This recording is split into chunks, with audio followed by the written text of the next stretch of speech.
ಪ್ರಯಾಗ್ರಾಜ್ನಲ್ಲಿ ಮಹಾಕುಂಭಮೇಳದಲ್ಲಿ ದುರಂತ ಒಂದು ನಡೆದು ಹೋಗಿಬಿಟ್ಟಿದೆ ಅಲ್ವಾ. ಈಗ ಅಲ್ಲಿನ ಕರಾಳತೆಯನ್ನು ನಮ್ಮ ಕನ್ನಡಿಗರು ಬಿಚ್ಚಿಡ್ತಿದ್ರು ನೋಡ್ತಾ ಇದ್ವಿ ನಾವು ಹೇಗೆ ಆಯಿತು ಅಂತ ಘಟನೆಯಲ್ಲಿ. ಬಟ್ ಇಲ್ಲಿ ಸರ್ಕಾರ ವ್ಯವಸ್ಥಿತವಾಗಿ ಅಲ್ಲಿ ಕೆಲವೊಂದಿಷ್ಟು ಕ್ರಮಗಳನ್ನು ತೆಗೆದುಕೊಂಡಿದೆ. ಆದರೆ ನಮ್ಮ ಜನ ಏನು ಮಾಡಿದ್ದಾರೆ, ಭಕ್ತರು ಏನು ಮಾಡಿದ್ದಾರೆ, ಏಕಾಏಕಿ ಒಂದೇ ಕಡೆ ನಾನು ಗಂಗಾ ಸ್ನಾನವನ್ನೇ ಮಾಡಬೇಕು, ನಾನು ಈ ಸಂಗಮ್ ಘಾಟ್ನಲ್ಲೇ ಮಿಂದೇಳಬೇಕು, ಅದು ಪಾವಿತ್ರತೆ, ಈ ರೀತಿ ಅವರವ್ರ ನಂಬಿಕೆ ಇರುತ್ತೆ. ಸಹಜವಾಗಿ ಎಲ್ಲರೂ ಒಂದೇ ಕಡೆ ಬಂದು ಜಮಾಯಿಸಿದ್ರಿಂದಾಗಿ ಆ ಸಂದರ್ಭದಲ್ಲಿ ನೂಕು ನುಗ್ಗಲು ಉಂಟಾಗಿ ಈ ಒಂದು ಘೋರ ದುರಂತ ನಡೆದು ಹೋಗಿಬಿಟ್ಟಿದೆ. ಇನ್ನು ಈ ಸಾವು ನೋವಿನ ಸಂಖ್ಯೆ ಕೂಡ ಜಾಸ್ತಿ ಆಗ್ತಾ ಇದೆ. ಉತ್ತರ ಪ್ರದೇಶದ ಪ್ರಯಾಗ್ರಾಜ್ನಲ್ಲಿ ಭೀಕರ ದುರಂತ ಸಂಭವಿಸಿದ ಹಿನ್ನೆಲೆಯಲ್ಲಿ ಅಮೃತ ಸ್ನಾನಕ್ಕೆ ತಾತ್ಕಾಲಿಕವಾಗಿ ತಡೆಯನ್ನು ನೀಡಲಾಗಿದೆ. ಸದ್ಯಕ್ಕೆ ಸ್ನಾನಕ್ಕೆ ಅವಕಾಶ ಇಲ್ಲ. ಅಲ್ಲಿ ಪ್ರಯಾಗ್ರಾಜ್ಗೆ ರೈಲು ಸಂಚಾರವನ್ನು ರದ್ದುಗೊಳಿಸಿದ ಸರ್ಕಾರ. ಈ ಬೇರೆ ಬೇರೆ ಕಡೆಯಿಂದ ಪ್ರಯಾಗ್ರಾಜ್ಗೆ ಹೋಗುವಂಥ ಟ್ರೈನ್ಗಳು ಬಂದಾಗ್ತಾ ಇದ್ದಾವೆ. ಸಂಗಮ್ ಘಾಟ್ನಲ್ಲಿ ಕಾಲ್ತುಳಿತ ಸಂಭವಿಸಿ ಈ ದುರ್ಘಟನೆ ಆಗಿದ್ದರಿಂದಾಗಿ ಕ್ಷಣ ಕ್ಷಣಕ್ಕೂ ಮಾಹಿತಿ ಪಡೆದುಕೊಳ್ತಾ ಇದ್ದಾರೆ ಸಿಎಂ ಯೋಗಿ ಆದಿತ್ಯನಾಥ್. ನಿಮಗೆ ಸಮೀಪದ ಘಾಟ್ನಲ್ಲಿ ಸ್ನಾನ ಮಾಡಿ ಅಂತ ಮನವಿ ಮಾಡಿಕೊಂಡಿದ್ದಾರೆ. ಈಗಾಗಲೇ ಟ್ವೀಟ್ ಕೂಡ ಮಾಡಿದ್ದಾರೆ. ತುರ್ತು ಸಭೆಯನ್ನು ಕೂಡ ಕರೆದಿದ್ದಾರೆ. ಅಧಿಕಾರಿಗಳಿಗೆ ಸಲಹೆಗಳನ್ನು ಸೂಚನೆಗಳನ್ನು ಕೊಡ್ತಾ ಇದ್ದಾರೆ. ಮಾಹಿತಿ ಕಂಪ್ಲೀಟ್ ಆಗಿ ತೆಗೆದುಕೊಳ್ತಾ ಇದ್ದಾರೆ. ಇಲ್ಲಿ ಒಂದು ವಿಚಾರ ಅಂತ ಹೇಳಿದ್ರೆ, ಉತ್ತರ ಪ್ರದೇಶ ಸರ್ಕಾರ ಅಲ್ಲಿ ವ್ಯವಸ್ಥಿತವಾಗಿ ಕೆಲವೊಂದಿಷ್ಟು ಕ್ರಮಗಳನ್ನು ತೆಗೆದುಕೊಂಡಿದೆ ಅಂತೆ.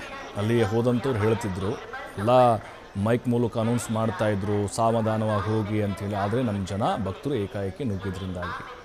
ಆದರೆ ಅಲ್ಲಿಯ ಕೆಲವೊಂದಿಷ್ಟು ಪ್ರತ್ಯಕ್ಷದರ್ಶಿಗಳು ಹೇಳೋ ಪ್ರಕಾರ 3 ಗಂಟೆ ತಡವಾಗಿ ಪೊಲೀಸರು ಬಂದ್ರಂತೆ.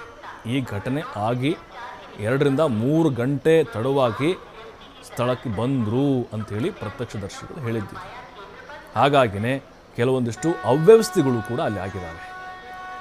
ಅಂದರೆ ಪ್ರತ್ಯೇಕವಾಗದಂಥ ಮಾರ್ಗ, ಹೋಗಲಿಕ್ಕೆ ಒಂದು ವೇ, ಬರಲಿಕ್ಕೆ ಒಂದು ವೇ, ಪ್ರತ್ಯೇಕವಾಗಿರಲಿಲ್ಲ. ಎಲ್ಲದಕ್ಕೂ ಒಂದೇ ಮಾರ್ಗ. ಅಲ್ಲಿ ಎಂಟ್ರಿಗೂ ಅದೇ, ಎಕ್ಸಿಟ್ಗೂ ಅದೇ. ಬೇರೆ ಬೇರೆ ಘಾಟ್ನಲ್ಲಿದ್ದಂಥವ್ರು ಏನು ಮಾಡಿದರು, ಮತ್ತು ಈ ಘಾಟಿಗೆ ಬರೋಕ್ಕೆ ಶುರು ಮಾಡಿದರು. 12 ಕಿಲೋಮೀಟ್ರ್ ಉದ್ದ ಇರೋದು ಆ ನದಿಗೆ. ಉದ್ದ ಏನಿರೋದು 12 ಕಿಲೋಮೀಟ್ರ್ ಇದೆ. ಸೆಕ್ಟರ್ ಮಾಡಿದ್ದಾರೆ, ಬ್ಯಾರಿಕೇಡ್ ಹಾಕಿ ಒಂದೊಂದೊಂದು ಡಿವೈಡ್ ಮಾಡಿದ್ದಾರೆ.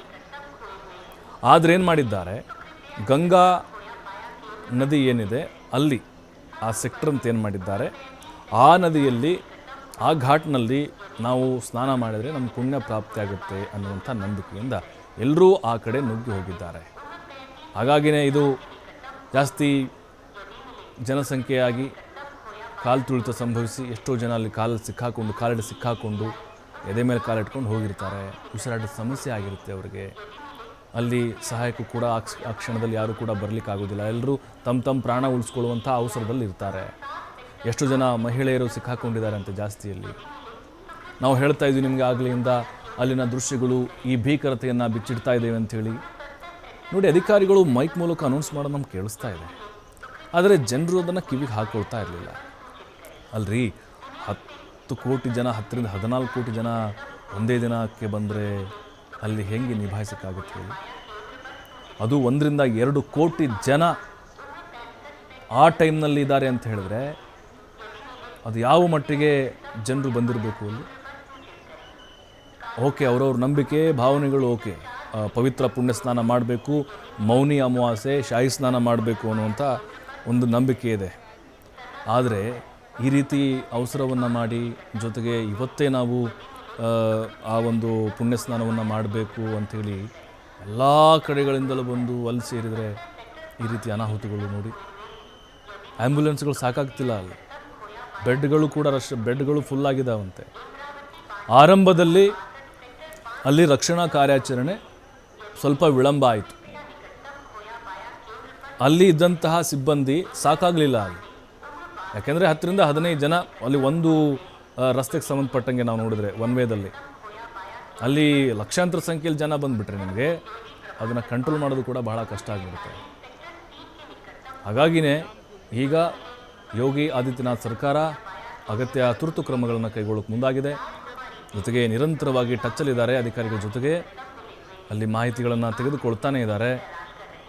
ಅನಾನುಕೂಲ ಆಗಬಾರ್ದು ಅಂತ ಎಲ್ಲರೂ ಅಂದ್ಕೊಂಡಿದ್ರು, ಯಾವುದೇ ದುರಂತ ಆಗಬಾರ್ದು ಅಂತ. ಮೊನ್ನೆ ಅದೃಷ್ಟವಶಾತ್ ಯಾವುದೇ ಪ್ರಾಣಾಪಾಯ ಆಗಿರಲಿಲ್ಲ. ಬೆಂಕಿ ದುರಂತ ಆದರೂ ಕೂಡ ಸೆಕ್ಟರ್ಗಳು ಹೊತ್ತು ಉರಿದಿದ್ವು ಅಲ್ಲಿ. ಆದರೆ ಈಗ ನಡೆದಿರುವಂಥ ದುರಂತಕ್ಕೆ ಭಕ್ತರು ಆತಂಕಕ್ಕೊಳಗಾಗಿದ್ದಾರೆ. ಎಷ್ಟೋ ಜನ ಸ್ನಾನವನ್ನು ಮಾಡದೆ ವಾಪಸ್ ಹೋಗ್ತಾ ಇದ್ದಾರೆ. ಉದಾಹರಣೆಗೆ ನಮ್ಮ ಕರ್ನಾಟಕದಿಂದ ಹೋದಂಥವ್ರು ಕೂಡ ಬೇಡವೇ ಬೇಡಪ್ಪ, ಈ ಪುಣ್ಯ ಸ್ನಾನ ಮಾಡೋದು ಬೇಡ, ನಾವು ಊರಿಗೆ ವಾಪಸ್ ಹೋದ್ರೆ ಸಾಕು ಅಂತ ಕೆಲವೊಂದಿಷ್ಟು ಜನ ವಾಪಸ್ ಹಂಗೆ ಬರ್ತಾ ಇದ್ದಾರಂತೆ. ಯಾಕಂದರೆ ಪ್ರಾಣ ಭಯ ಶುರುವಾಗ್ಬಿಟ್ಟಿದೆ, ಎಲ್ಲಿ ನಾವು ಲಾಕ್ ಆಗಿಬಿಡ್ತೀವೋ ಅಂತೇಳಿ.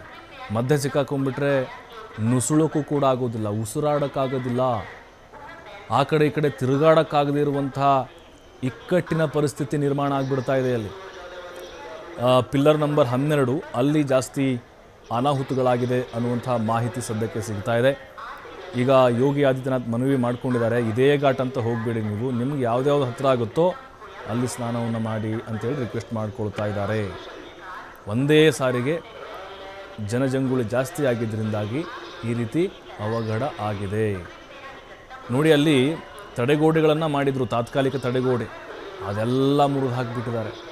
ಬ್ಯಾರಿಕೇಡ್ಗಳೆಲ್ಲ ಒದ್ದು ಏಕಾಏಕಿ ನುಗ್ಗಿ ಬಂದಿದ್ದರಿಂದ ಘಾಟ್ ಕಡೆಗೆ ಈ ರೀತಿ ಕಾಲು ತುಳಿತ ಸಂಭವಿಸಿದೆ. ಎಷ್ಟೋ ಜನರ ಗುರುತು ಇನ್ನೂ ಕೂಡ ಅಲ್ಲಿ ಪತ್ತೆಯಾಗಿಲ್ಲ. ತಮ್ಮೂರಿಗಾಗಿ ಹುಡುಕಾಟ ನಡೆಸ್ತಾ ಇದ್ದಾರೆ, ಮೈಕ್ ಮೂಲಕ ಅನೌನ್ಸ್ ಮಾಡಿಸ್ತಾ ಇದ್ದಾರೆ. ಪುಣ್ಯ ಸ್ನಾನಕ್ಕೆ ಸದ್ಯಕ್ಕಂತರೂ ನಿರ್ಬಂಧವನ್ನು ಹೇರಲಾಗಿದೆ. ಪ್ರಯಾಗ್ರಾಜ್ಗೆ ಪ್ರಯಾಣ ಬೆಳೆಸುವಂಥವ್ರಿಗೆ ಇವತ್ತು ಬಹುಶಃ ಅಲ್ಲಿ ಹೋದರೂ ಅವಕಾಶ ಸಿಗಲಿಕ್ಕಿಲ್ಲ. ಈಗ ಹೋದಂಥವ್ರಿಗೆ ಒಂದು 3 ಗಂಟೆ 4 ಗಂಟೆವರೆಗೂ ಹೋದಂಥವ್ರಿಗೆ ಅವಕಾಶ ಸಿಗುತ್ತೆ. 6 ಗಂಟೆ ಮೇಲೆ ಹೋದಂಥವ್ರಿಗೆ ಬಹುಶಃ ಅಲ್ಲಿ ಲಾಕ್ ಮಾಡ್ಬೋದು ಅಂತ ಅನ್ನಿಸ್ತಾ ಇದೆ ನಮಗೆ. ಇನ್ನು ಪ್ರಯಾಗ್ರಾಜ್ಗೆ ಎಂಟ್ರಿ ಕೊಡುವಂಥ ವಾಹನಗಳಿಗೂ ಕೂಡ ತಡೆಯನ್ನು ಹಾಕ್ತಾ ಇದ್ದಾರೆ ಪೊಲೀಸರು.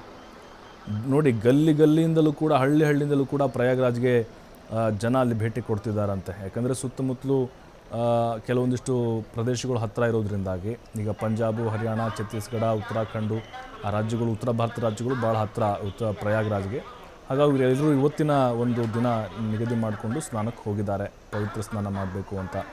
ಈಗ ನಮ್ಮವ್ರು ಏನು ಮಾಡಿದ್ದಾರೆ, ದಕ್ಷಿಣ ಭಾರತದ ಜನ ಏನು ಮಾಡಿದ್ದಾರೆ, ಭಕ್ತರು ಎಸ್ಪೆಷಲಿ ಇವತ್ತು ಹೋಗಬೇಕು ಅನ್ನುವಂಥ ಒಂದು ಬಯಕೆ ಅವ್ರದ್ದು. ಹಾಗಾಗಿ ಫ್ಲೈಟ್ಗಳಲ್ಲೂ ಹೋಗಿದ್ದಾರೆ, ಟ್ರೈನ್ಗಳಲ್ಲೂ ಕೂಡ ಹೋಗಿದ್ದಾರೆ, ಕೆಲವೊಬ್ಬರು ಬಸ್ಗಳು ಕೂಡ ಮಾಡ್ಕೊಂಡು ಹೋಗಿದ್ದಾರಂತೆ. ಸದ್ಯಕ್ಕೆ ನಮ್ಮ ಕನ್ನಡಿಗರು ಸೇಫ್ ಆಗಿದ್ದಾರೆ. ಆದರೆ ಈಗ ಅಲ್ಲಿ ಸಾವು ನೋವಿನ ಸಂಖ್ಯೆ ಇನ್ನೂ ಹೆಚ್ಚಾಗುವಂತಹ ಸಾಧ್ಯತೆಗಳಿದ್ದಾವೆ.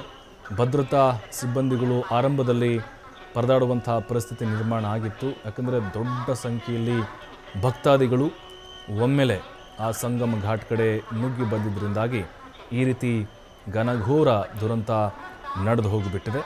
ಯೋಗಿ ಆದಿತ್ಯನಾಥ್ ಸರ್ಕಾರದ ವಿರುದ್ಧ ಕೂಡ ಈಗ ವಿಪಕ್ಷಗಳು ಮುಗಿಬಿದ್ದಿದ್ದಾವೆ, ಆಕ್ರೋಶವನ್ನು ಹೊರಹಾಕ್ತಾ ಇದ್ದಾರೆ ಟ್ವೀಟ್ಗಳ ಮೂಲಕ. ಯಾಕಂತ ಹೇಳಿದ್ರೆ ಇಲ್ಲಿ ಈ ದುರಂತ ಆಗಿರೋದು ನಿಜಕ್ಕೂ ವಿಷಾದನೀಯ. ಎಲ್ಲರೂ ಕೂಡ ಬದುಕುಳಿಬೇಕು ಅಂತ ಪ್ರಾರ್ಥನೆಗಳು ಜಾಸ್ತಿ ಆಗ್ತಾ ಇದೆ. ಯೋಗಿ ಆದಿತ್ಯನಾಥ್ ಸರ್ಕಾರ ವ್ಯವಸ್ಥಿತವಾಗಿ ಎಲ್ಲ ಮುಂಜಾಗ್ರತಾ ಕ್ರಮಗಳನ್ನು ತೆಗೆದುಕೊಂಡಿದ್ದಾರೆ. ಆದರೂ ಕೂಡ ಇನ್ನೂ ಪರಿಣಾಮಕಾರಿಯಾದಂತಹ ಕೆಲಸಗಳು ಆಗಬೇಕಾಗಿತ್ತು, ಈ ದುರಂತ ನಡಿಬಾರ್ದಾಗಿತ್ತು ಅಂಥೇಳಿ ಈಗ ಆಕ್ರೋಶ ಸಹಜವಾಗಿ ವ್ಯಕ್ತವಾಗ್ತಾ ಇದೆ. ಇನ್ನು ಅಲ್ಲಿ ಹೋದಂತಹ ಕೆಲವೊಂದಿಷ್ಟು ಭಕ್ತಾದಿಗಳು ಕೂಡ ಪೊಲೀಸರ ಕಾರ್ಯವೈಖರಿ ವಿರುದ್ಧ ಹರಿಹಾಯ್ತಾ ಇದ್ದುದು ಕಂಡು ಬಂತು. ಯಾಕೆಂದರೆ ಸಿಕ್ಕಾಕೊಂಡು ಒದ್ದಾಡ್ತಾ ಇದ್ರು ಕೂಡ, ಚೀರಾಡಿದ್ರು ಕೂಡ ಸಹಾಯಕ್ಕೆ ಯಾರೂ ಆರಂಭದಲ್ಲಿ ಧಾವಿಸಿರಲಿಲ್ಲ, ಯಾರೊಬ್ಬರು ಕೂಡ ಬರಲಿಲ್ಲ ಹೆಲ್ಪ್ ಮಾಡಲಿಕ್ಕೆ. ಯಾಕಂದರೆ ಮತ್ತೆ ಎಲ್ಲಿ ಇವರು ಲಾಕ್ ಆಗಿಬಿಡ್ತಾರೋ ಅಂತೇಳಿ ಕಾಲಡಿ ಸಿಕ್ಕಾಕೊಂಡ್ಬಿಟ್ರೆ ಮುಗೀತು. ಎಲ್ಲರೂ ಕೂಡ ತುಳಿದುಕೊಂಡು ಹೋಗ್ಬಿಡ್ತಾರೆ ಆ ಟೈಮ್ನಲ್ಲಿ, ಎದ್ದೇಳಕ್ಕೆ ಅವಕಾಶ ಇರೋಲ್ಲ. ಅವನು ಎಲ್ಲಿರ್ತಾನೋ ಅಲ್ಲೇ. ಕೋಟಿ ಜನ ಒಂದೇ ಸಾರಿ ತುಳ್ಕೊಂಡು ಹೋದರೆ ಯಾರಾದರೂ ಬದುಕಲಿಕ್ಕೆ ಸಾಧ್ಯನಾ ಅಲ್ಲಿ? ಹಾಗಾಗಿನೇ ಈಗ ಅಲ್ಲಿ ಉಸಿರಾಟದ ಸಮಸ್ಯೆ ಉಂಟಾಗ್ಬಿಡುತ್ತೆ. ಎಲ್ಲ ಎದೆ ಮೇಲೆ ಕಾಲಿಟ್ಕೊಂಡು ಹೋಗೋರೆ, ಕಚಪಚ ತುಳ್ಕೊಂಡು. ರಕ್ಷಣಾ ಕಾರ್ಯಾಚರಣೆ ಸದ್ಯಕ್ಕಂತರೂ ಬರೆದು ಸಾಗ್ತಾ ಇದೆ. ಪರಿಸ್ಥಿತಿ ಸದ್ಯಕ್ಕೆ ಹತೋಟಿಗೆ ಬರ್ತಾ ಇದೆ ಅಂತೆ. ಬಟ್ ಇನ್ನೂ ಇದು ಶಿವರಾತ್ರಿವರೆಗೂ ನಡೆಯೋದ್ರಿಂದಾಗಿ ಪರಿಣಾಮಕಾರಿಯಾದಂಥ ವ್ಯವಸ್ಥೆಯನ್ನು ಮಾಡಿಕೊಡಬೇಕಾಗಿದೆ. ನೋಡಿ, ಘಾಟ್ಗಳು ನೋಡ್ತಾ ಇದ್ವಿ, ಪ್ರತ್ಯೇಕ ಘಾಟ್ಗಳ ವ್ಯವಸ್ಥೆಯನ್ನು ಮಾಡಿದ್ದಾರೆ. ಆದರೆ ಜನ ಅಲ್ಲೇನು ಮಾಡ್ತಿದ್ರು, ಅವಸರ ಮಾಡಿಕೊಂಡು ಮುಗಿಬಿದ್ದು ಬರ್ತಾಯಿದ್ರು.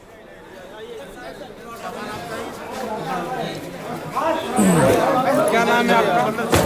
पहले अंदर जाने दीजिए। आ रहा है मेरा भाई।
क्या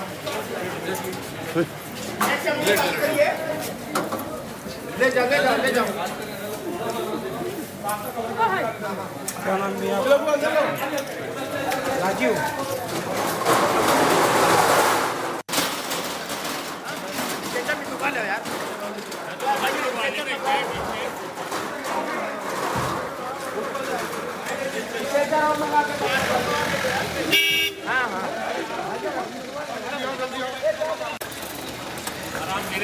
आराम से बेटा, आराम से।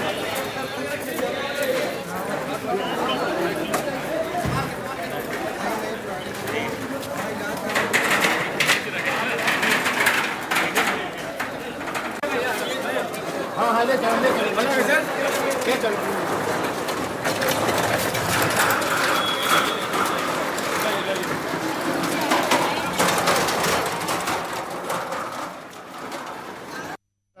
एक बजे संगम के किनारे खड़े हुए, अचानक धक्का मुक्की हुई, भीड़ भगदड़ मची। हाँ। तो हमारे बहनोई साहब 65 साल के थे, हाँ। धोती कुर्ता पहने थे, हाँ। सांवले रंग के थे, सदरी पहने थे। हाँ। और वो धक्का मुक्की करके हमें पीछे भगा दिया, वो गिर पड़े और पता नहीं जब से वो मुझे मिले नहीं। अच्छा, आपके साथ में थे उस समय? हाँ, मेरे उस समय कितनी भीड़ बहुत ज्यादा थी? भीड़ बहुत ज्यादा थी। और कितने लोग गिरे होंगे, कुछ देखा?